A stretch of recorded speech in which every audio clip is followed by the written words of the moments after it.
Hey, what up people? You're welcome to yet an amazing episode of Movie Preview and Review. It's your favorite girl Bee, and today guys I'll be reviewing the movie Strangers on Netflix, so come along with me guys.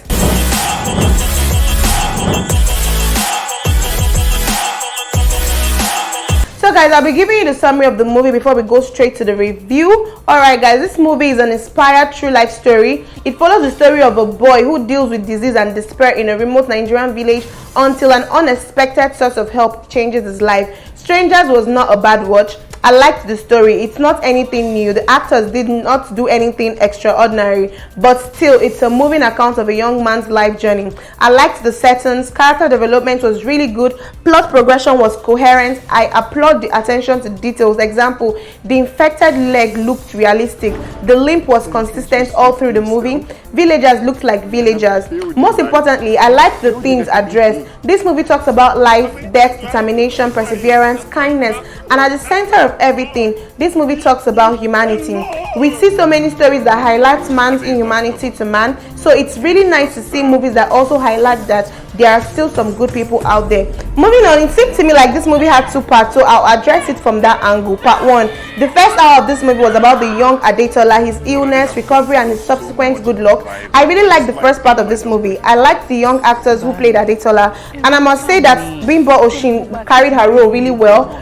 Within this time frame, the movie was able to evoke a deep emotional reaction from the audience. I honestly cannot point out one special scene, but there was just something really warm about the first part of this movie that connects with you to the cast. You feel sad and very invested in Adetola's story. Part 2, we are introduced to the adult Adetola and the connection I earlier mentioned disappears.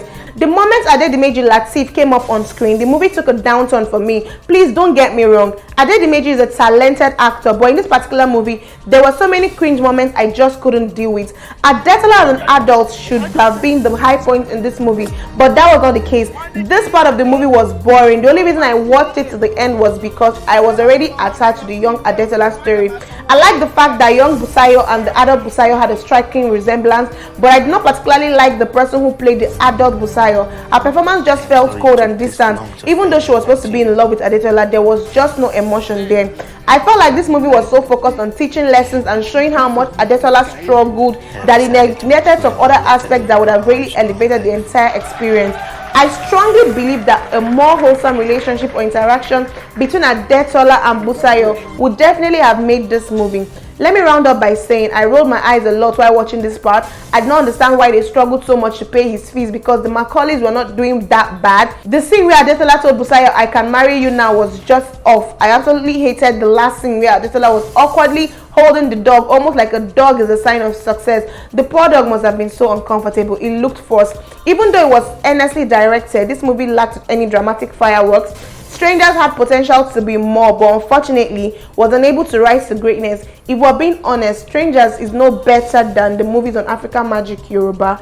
But again, I see the appeal. It is relatable and many would like it because it successfully drives on the strong sentimental attachment to young Adetola. Overall, this was not a bad watch. It was quite inspiring. This is the kind of movie that you can watch with children and teenagers. With that being said, I'm going to be giving this movie a 7/10 overall, guys. So if you want to go see the movie, it's on Netflix. It's titled Strangers. And with that, guys, we've come to the end of another amazing review on today's episode of Movie Preview and Review. What other movie do you want me to review for you guys? Let me know in the comment section. But for you to do that, of course, you have to follow us on all of our social media handles. On Instagram, we'll go by a.com_official. For Facebook, we'll go by a.com_official. And for YouTube, please don't forget to subscribe and hit the notification button so when we post, you'll be notified to go watch our new content. We go by e.com_official. And for Twitter, we'll go by EDOTCOM01, all in lowercase alphabet. I remain your favorite girl, Bee, and I'll be seeing you guys same time, same place next week. Bye, guys. I love you guys.